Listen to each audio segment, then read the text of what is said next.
If his wife hadn't been ill, none of this probably would have happened to Brian McKinley. His garden in the front yard, the one he worked so hard on, wouldn't have been decimated. Mrs. Cosgrove wouldn't have had a conniption fit. The police wouldn't have come walking through the front door. The Rev. Hardy Gorin wouldn't have started preaching on the curb. And all hell wouldn't have broken loose in an otherwise quiet Daytona Beach, Florida neighborhood. Then, too, maybe the fault lay with his two sons, Bradley and Gerald, who had decided to go shopping with him and were squabbling as usual in their most annoying manner. Had they been quiet, McKinley might have had second thoughts or even been able to concentrate while selecting items from the grocery shelves. He didn't know they were going to distract him. He hadn't expected them to come with him on a Saturday morning. They usually had other things to do on the weekend. They had different reasons for tagging along. As a teenager, Bradley never wanted to be seen with either of his parents or even acknowledge their existence, but had a science fair project due and wanted to avoid that beyond anything. A supermarket seemed a promising alternative, especially since young women shopping there might be impressed with a seemingly domesticated, virile young man. His little brother joined the excursion for something to do. He was not fond of supermarkets either, but he was less interested in remaining home with a sick mother and no friends readily available until later in the day. McKinley wanted to stay away from the house, too. Connie was coughing and wheezing with some awful flu, and he couldn't afford to get sick and miss work at the height of the income tax season. He had already suffered through a cold a few weeks previously. As the owner of a small accounting firm, he typically drove himself to exhaustion preparing returns for ungrateful clients. The supermarket was a safe, if brief, refuge. He took his time pushing a cart slowly down the aisles. Here and there, he would spot something intriguing, some item Connie had somehow missed purchasing for the dinner table. Mexican chili beans, a jar of peanut butter mixed with jalapeno peppers, and something that seemed even more appetizing, Jamaican hellfire. Connie preferred bland American food, but McKinley had developed a taste for more spirited cuisine by regularly eating lunch at a Mexican bistro near his office. Now, he daily sought a spicy transfusion, regardless of how much his stomach protested. He was still puttering along the aisles when Gerald, paying his usual amount of attention, bumped into him. They happened to be in front of the cake mixes. The collision jarred McKinley and made him more conscious of his surroundings. His eyes lit on the various cakes highlighted on the front of the colorful boxes. "Do you think Mom would like some cake?" McKinley asked, a simple question with grave consequences. "Sure, Dad," Bradley said with dry disinterest.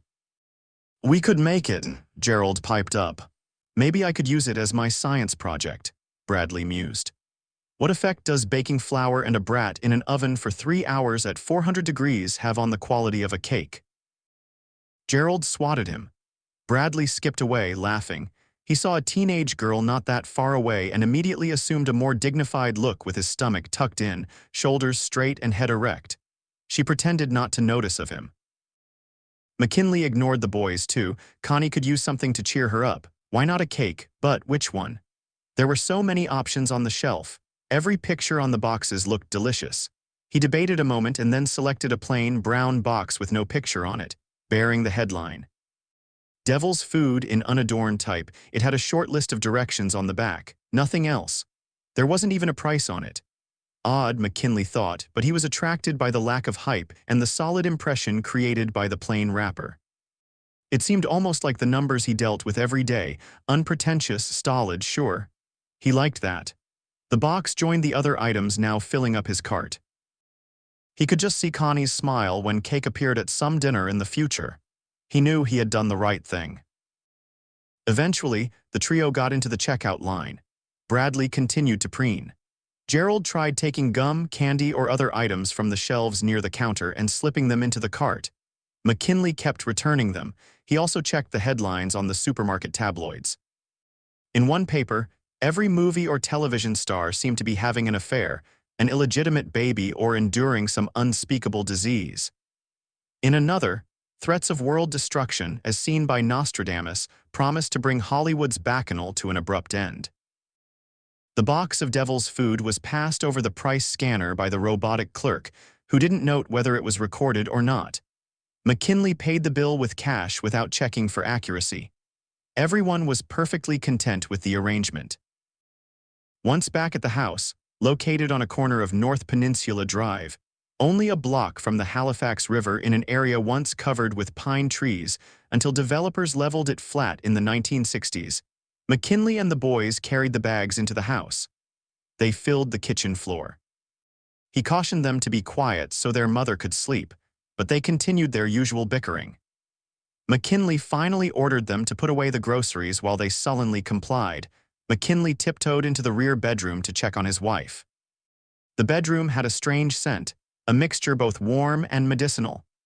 Connie was asleep with her dark hair splayed across the pillow. A box of tissue lay on the floor to her left. Wads of used tissue were scattered near it. She was breathing easily, but her face was flushed. Sweat beaded on her forehead. He could see she was still not well and carefully closed a door behind him. Then he went into his small office adjacent to the laundry room to work. The computer waited, along with a pile of unfinished returns.